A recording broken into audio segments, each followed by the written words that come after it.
ओं नमो भगवते वासुदेवाय। नारायणं नमस्कृतं नरं चैव नरोत्तमं देवीं सरस्वती व्यासं ततो जयमुदीरयेत्। मूकं करोति वाचालं पङ्गुं लङ्घयते गिरिं यत्कृपातमहं वन्दे परमानन्दमाधवं। निगमकल्पतरुर्गलितं फलं सुखमुखदमृतद्रवसंयुतं पिबत भागवतं रसमालयं मुहुरहुः रसिका भुवि भावुकाः। आज आम अतिबड़ी जगन्नाथ दासकृत ओडिया भागवत चतुर्थ स्कंद पंचविंश अध्याय आलोचना करवा। मैत्र मुनि विदुर को शिवों द्वारा प्रचेत 10 भाई को रुद्र गीता प्रदान संपर्क में वर्णना कले। प्राचीन नरपति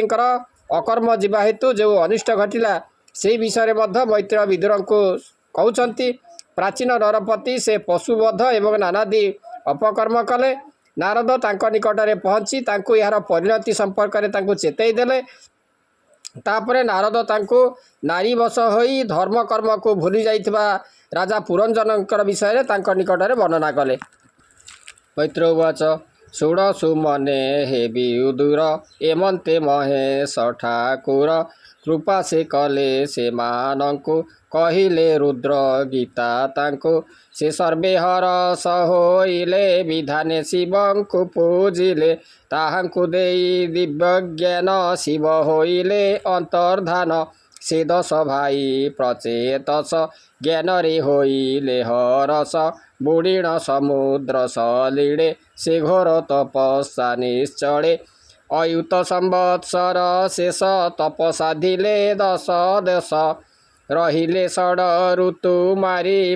मन पवन हृदय धरी नित्य पढ़ती रुद्र गीता तपे होइले ऊर्धरेता तदंते शुण हे विदुर से जे प्राचीन नृपवर राजकरई अविवेक स्वभावे अज्ञानी कामुक ए कष्ट कर्म देखी तार मने जानिले मुनिवर ए महीपति पृथु वंश ए कर्म मार्गे गले नाश विप्रवचने भ्रम हेला अनेक पशु वध कला अदसी जीव यज्ञे मारी जे तार नुहंती बईरी दुर्लभ जन्म कला नाश कर्मे होइला ज्ञान ध्वंस एमंत करी दया चित्ते से मुनि सत्तरे आरते से सर्व घटे दया पर अध्यात्म दिव्य ज्ञान सार करुणा करी से राजा को दर्शन देले आसी ताकू मुनि को देखी से राजन तेजिन उठिले आसन सत्तरे करी नमस्कार आनंदे पूजिले पयर आसने बसाइले नहीं पाद कमल देले धोई ताहार भक्ति भावे तोष से मुनिवर हेले बस कहते तारे दया बही भनुपतोर ज्ञान नाही तु कर्म मार्गे हेलोहीन व्यर्थे गला तोर दिन निरते कर्मे निमज्जिलु तु आम्भ हित न जानिलु जे कर्म मोक्ष मार्गे हानि तु ताहा श्रेय प्राय मणि जे संग दोषे ज्ञान खये बुझिता न पारिलु राये तु अति स्नेहे तही बंधा जे संग दोषे धर्म बाधा ता शुणी भये नृपमणि वज्र निर्घात प्राय मणि उत्सुके कहई नृपति भोमुनि मुझे मूढ़मति विषय जड़े बद्ध होई मुतुम्भ ज्ञान न जानई जेबे ओइल मोर हिते मो भाग्य बसे दया चित्ते ए घोर कर्म जड़ मोर कही सुज्ञाने परिहर तुम्भे संसारे प्राणी हिते भ्रमण करो थाओ नित्य अभक्त गति जे तुम्भर देव मानवे अगोचर एणु तुम्भर दर्शन नुहई विषय बंधेण भोमुनि मूढ़ दुर्मति दरतन ए स्नेहति एणु नही लागे न सध राज विभूति मदे अंध इंद्रिय सुख रस मोहे निर्बंधे छाड़ी न पारई जेबे सुदया तुम्भ चित्ते ए स्नेह छाड़े मोजे मनते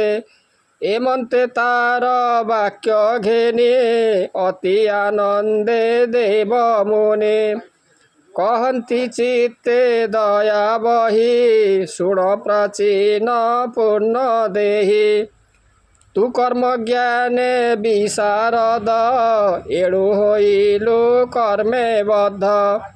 जे पूर्वे पूर्ण तोर थिला ए यज्ञ कर्मे नष्ट हेला तू विप्रवाक्ये अंध हेलु अनेक कलु पशुवध अदोषी जीव जो आगे मारी से तोर नुहंती बहिरी तू राजा एड़े अविवेक दया न बसिला तिड़ेक ए पशुगणे कोप बही तो मृत्यु मार्गे बाट चाहे से तोते निश्चय विनाशिबे तु नृप बोली न डरिबे तू पीड़ा देई अछु जेते एको पशु मरंती निते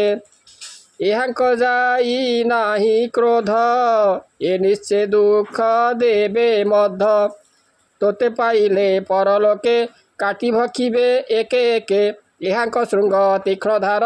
लोह समाने से कठोर से श्रृंगे तुम्भंकु काटिबे तेबे से क्रोध उपखिबे आम्भे देखिलु स्वर्गपते तो प्रति आसे पशु जेते दर्शने अधर कामुड़ी कोपेण दंती घोर रड़ी दशन भिड़ी विकराले खुर खोलती रवि तले से तोते पाइले राजन करिबे अवश्य भोजन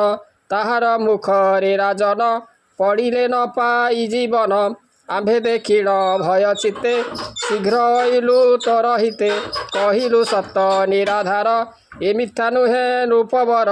जेबे संशय तोर चित्ते प्रत्यक्ष देखा इबा तोते एमंत कही मुनिवर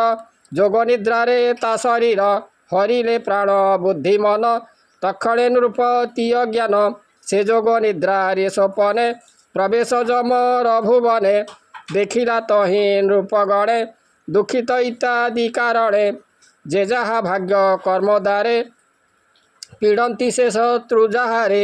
जे शस्त्रे पशु को जे मारी से रूपे श्रृंग छंती धरी गदा मुद्गर असीधार कुंतकुठार तीक्ष्ण सर ए आदि शस्त्र अप्रमित प्रकपे प्रहारंती नित्त जे जहा शत्रु कर्म द्वारे सुमरी दंड देंती तारे के वृक्षे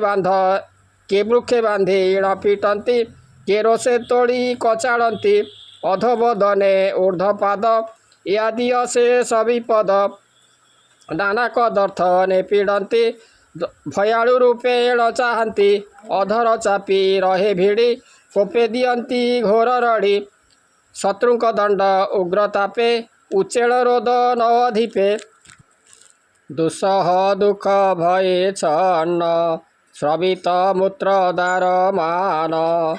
ता देखी प्राचीन रूपराण भये उत्सर्गे आत्म प्राण भ्रम होइला बुद्धिमती पलाई लुचिला नृपति ताजाग बध पशु गणे से आसी बेढ़िले तक्षणे से निज शत्रु पाई कोपे बेगे भोखिले क्षुधा तापे मृक समूहे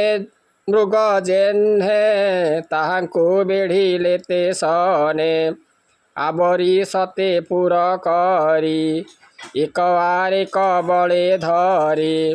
दशने धरी ओटारती एक आर एक न छाड़ती दुसह दुखे से राजन व्याकुळे करई रोदन निर्दये दुष्ट पशु गणे मांस भक्षन्ति अनुक्षणे भक्षन्ति अस्थि शेष जाये जावत क्रोध शांति नोहे तदन्ते अन्न पशु गणे से बेढ़ी भक्षन्ति तक्षणे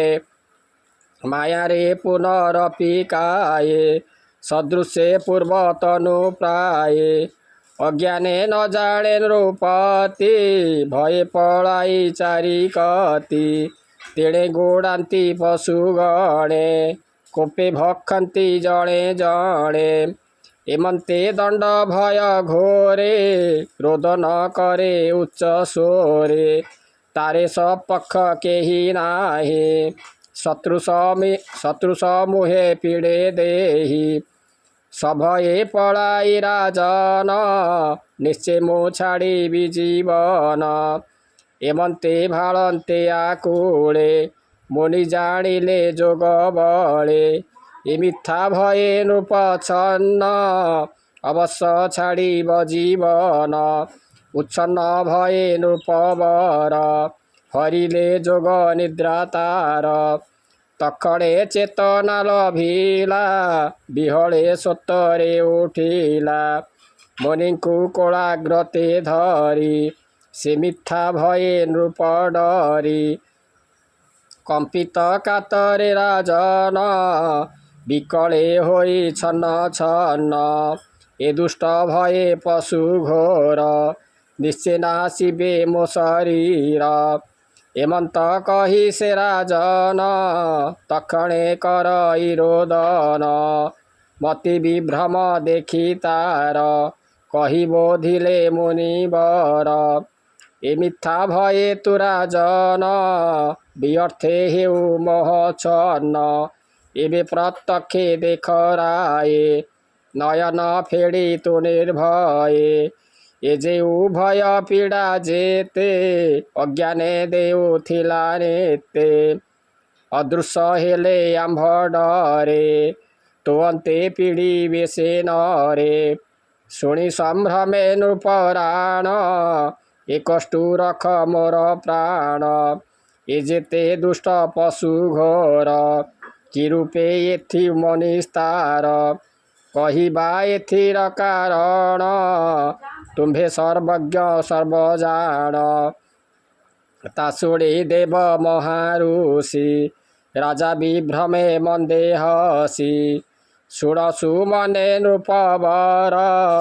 कहिबा ए तोर निस्तार सुतत ठारु छाड़ चित्त किदारा कित नयमित अष्ट ऐश्वर्य भोग जेते